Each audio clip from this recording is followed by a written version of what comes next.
The Black Amazon of Mars. Chapter 4. He stood in a large square, lined about with hucksters' stall and the booths of wine cellars. Beyond were buildings, streets, a city. Stark got a blurred impression of a grand and brooding darkness, bulking huge against the mountains, as bleak and proud as they, and quiet as ancient, with many ruins and deserted quarters.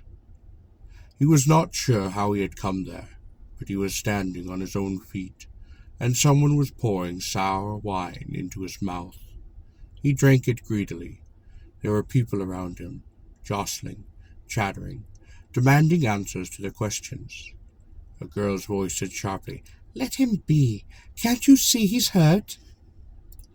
Stark looked down. She was slim and ragged, with black hair and large eyes yellow as a cat's.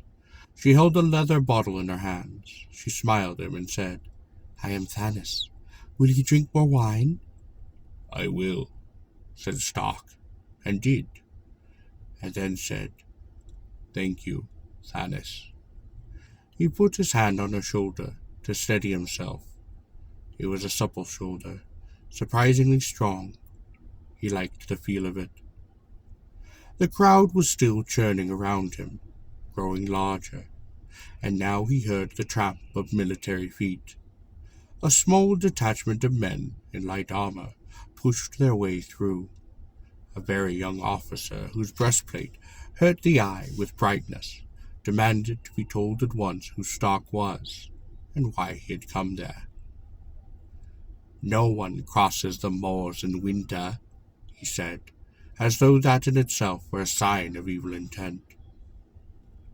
"The clans of Mecca are crossing them," Stark answered. "An army to take Kushat, 2 days behind me." The crowd picked that up. Excited voices tossed it back and forth, and clamored for more news. Stark spoke to the officer. "I will see your captain, and at once." "You'll see the inside of a prison, more likely," snapped the young man. "What's this nonsense about the clans of Mech?" Stark regarded him. He looked so long and so curiously that the crowd began to snicker, and the officer's beardless face flushed pink to the ears. "I have fought in many wars," said Stark gently, "and long ago I learned to listen when someone came to warn me of attack." "Better take him to the captain, Luke," cried Thanis. "It's your skins too, you know, if there's war." The crowd began to shout. They were all poor folk, wrapped in threadbare cloaks or tattered leather. They had no love for the gods, and whether there was war or not, their winter had been long and dull, and they were going to make the most of this excitement. "Take him, Luke. Let him warn the nobles. Let them think how they'll defend Kushat and the gates of death, now that the talisman is gone." "That is a lie," Luke shouted, "and you know the penalty for telling it. Hold your tongue, or I'll have you all whipped." He gestured angrily at Stark. "See if he is armed." One of the soldiers stepped forward, but Stark was quicker. He slipped the thong and let the cloak fall, baring his upper body. "The clansmen have already taken everything I owned," he said, "but they gave me something in return." The crowd stared at the half-healed stripes that scarred him, and there was a drawing in of breath. The soldier picked up the cloak and laid it over the Earthman's shoulders, and Lou said suddenly, "Come then." Stark's finger tightened on Thanis' shoulder. "Come with me, little one," he whispered. "Otherwise I must crawl." She smiled at him and came. The crowd followed.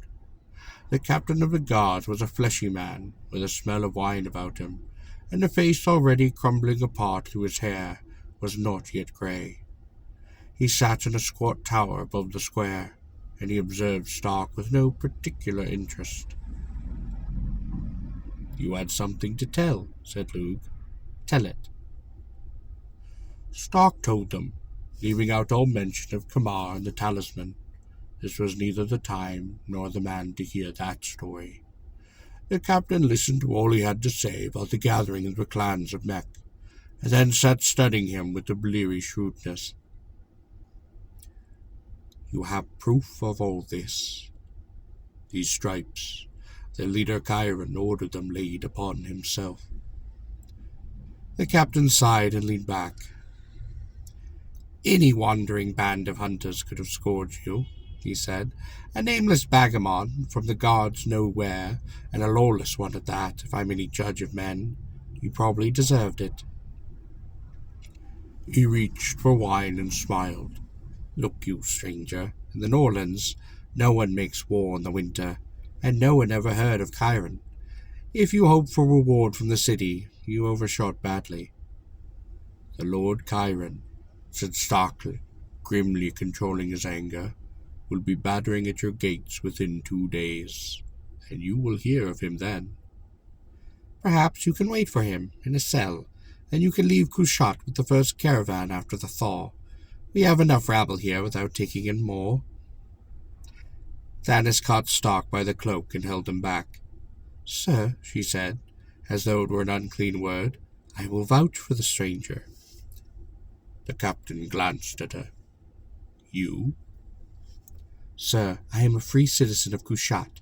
According to law, I may vouch for him. If you scum of the Thieves' Quarter could practice the law as well as you pirate it, we would have less trouble, growled the captain. Very well, take the creature if you want him. I won't suppose you have anything to lose. Lou laughed. Name and dwelling place, said the captain, and wrote them down. Remember, he is not to leave the quarter. Thanis nodded. Come, she said to Stark. He did not move, and she looked up at him. He was staring at the captain.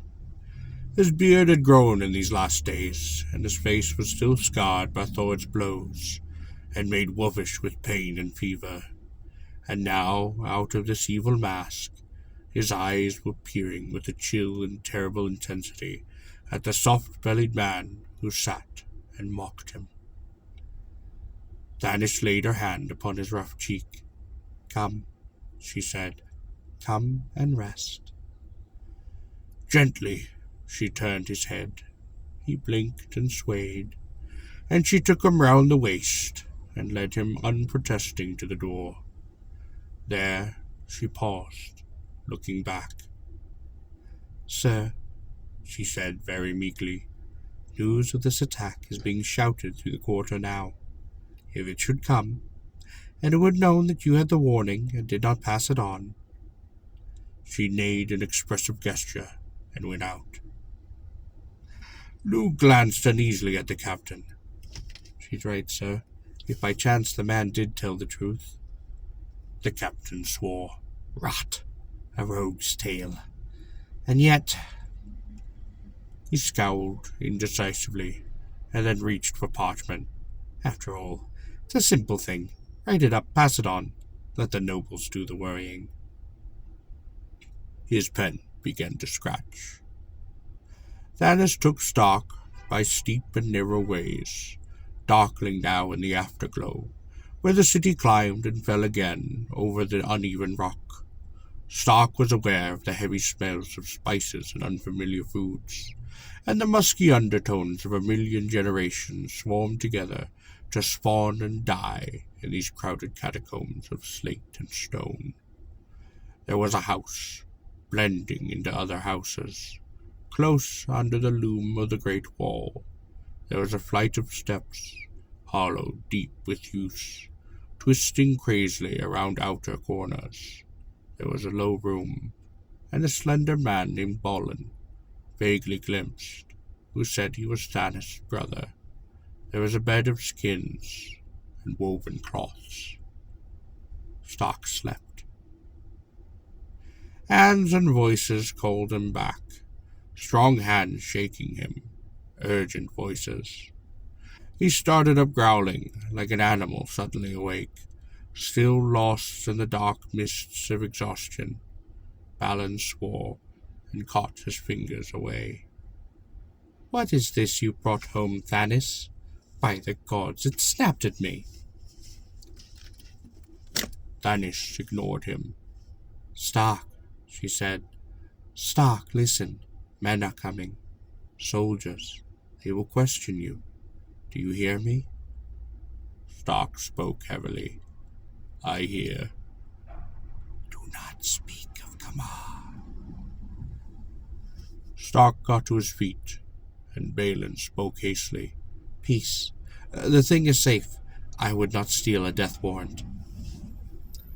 His voice had a ring of truth. Stark sat down again. It was an effort to keep awake. There was a clamor in the street below, and it was still night. Balin spoke carefully. Tell them what you told the captain, nothing more. They will kill you if they know. A rough hand thundered at the door, and a voice cried, Open up! Balin sauntered over to lift the bar. Thanis sat beside Stark, her hand touching his. Stark rubbed his face. He had been shaved and washed, his wounds rubbed with salve. The belt was gone, and his blood-stained clothing. He realized only then that he was naked. He drew a cloth around him. Thanis whispered, The belt is there on that peg, under your cloak. Balin opened the door, and the room was then full of men. Stark recognized the captain. There were others, 4 of them, young, old, intermediate, annoyed at being hauled away from their beds and their gaming tables upon this hour.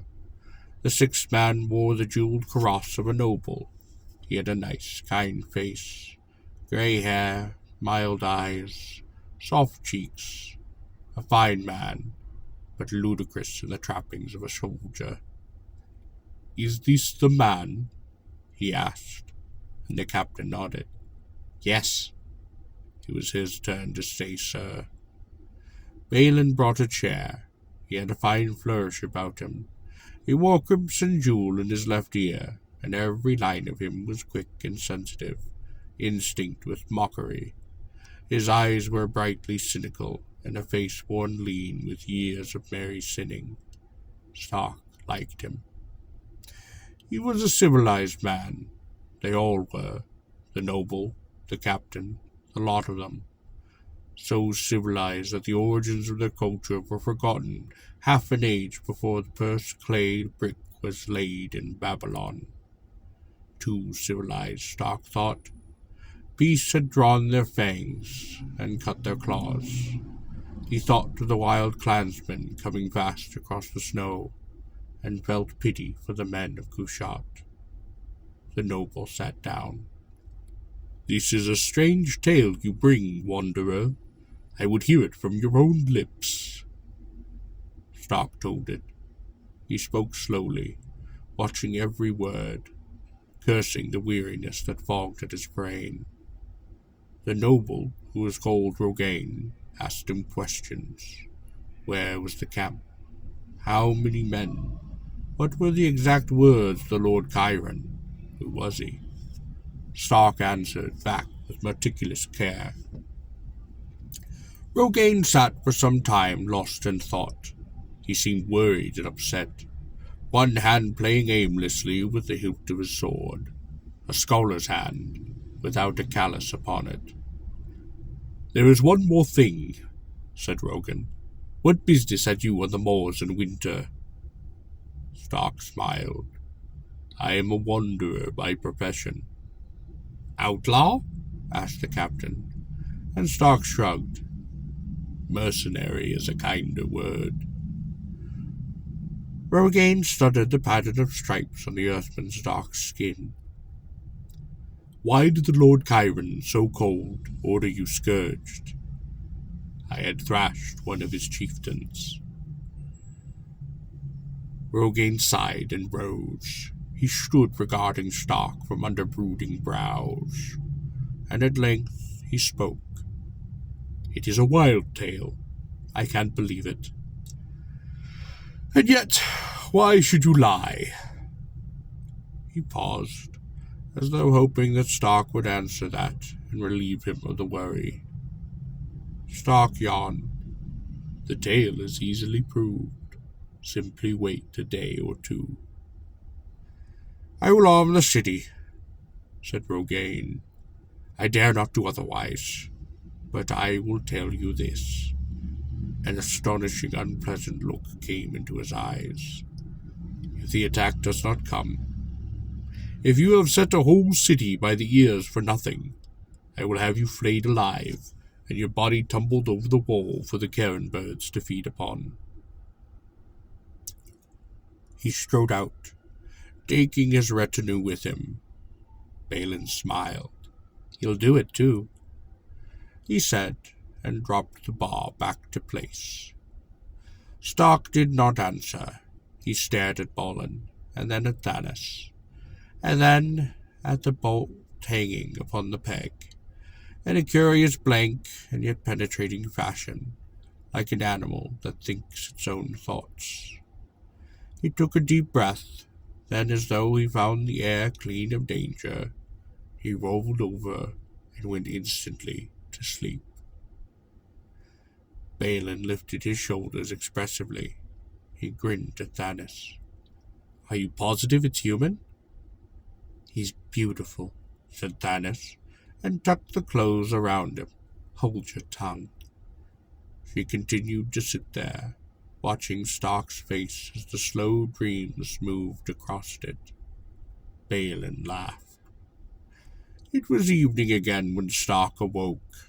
He sat up and stretched lazily. Thanos was crouched by the hearthstone, stirring something savory in a blackened pot. She wore a red kirtle and a necklet of beaten gold, and her hair was combed out smooth and shining. She smiled at him and rose, bringing him his own boots and trousers, cleaned, and a tunic of leather, tanned fine and soft as silk. Stark asked her where she got it. Balin stole it, from the baths where the nobles go. He said you might as well have the best. She laughed. He had a devil of a time finding one big enough to fit you. She watched with unashamed interest while he dressed. Stark said, Don't burn the soup.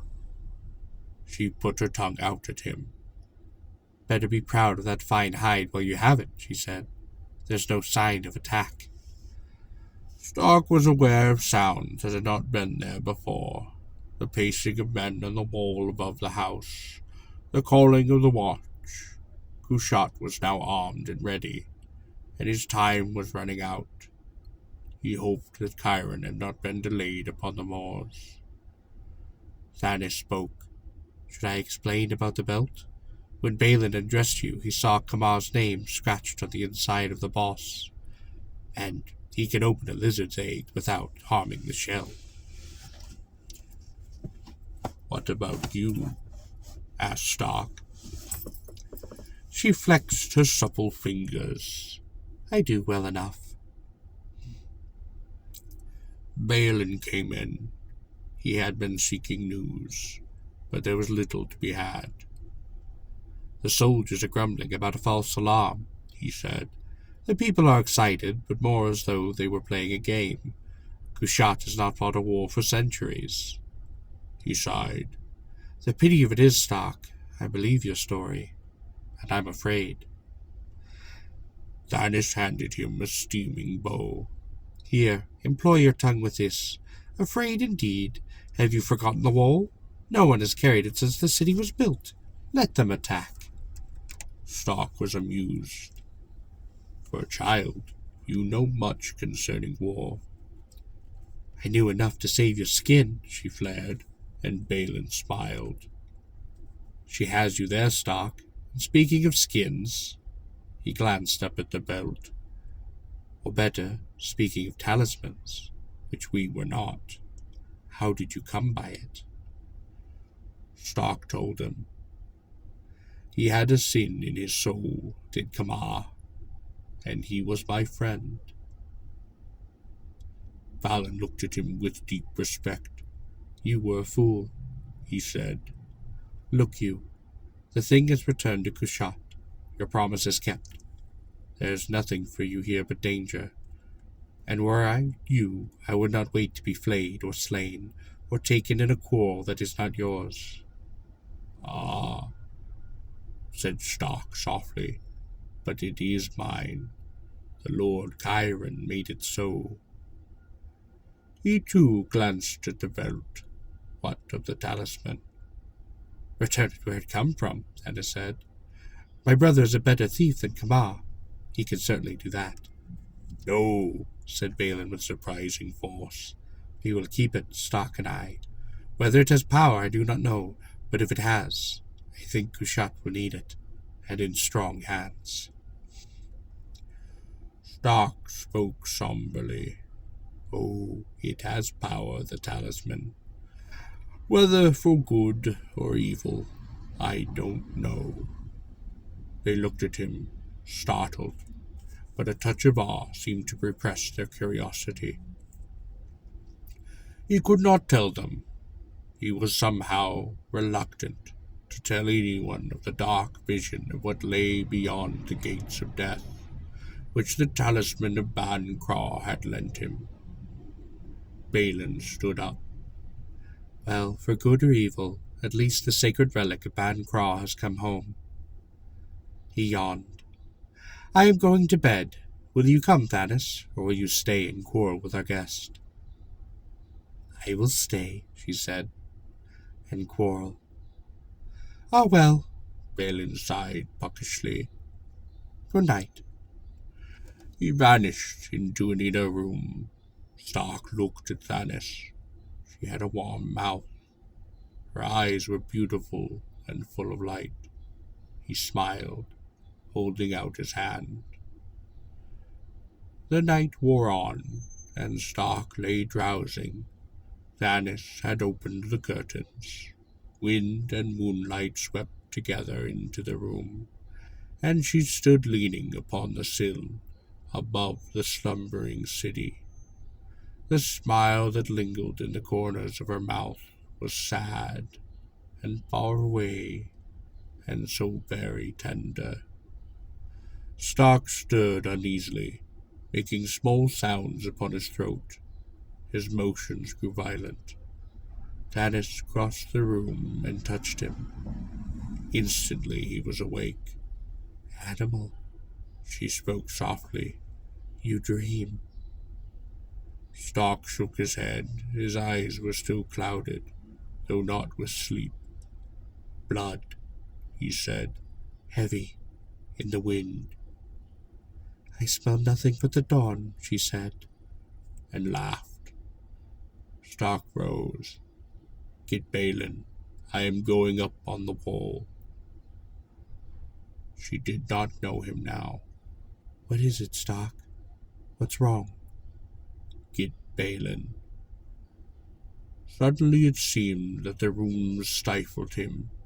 He caught up his cloak and Kamar's belt, and flung open the door.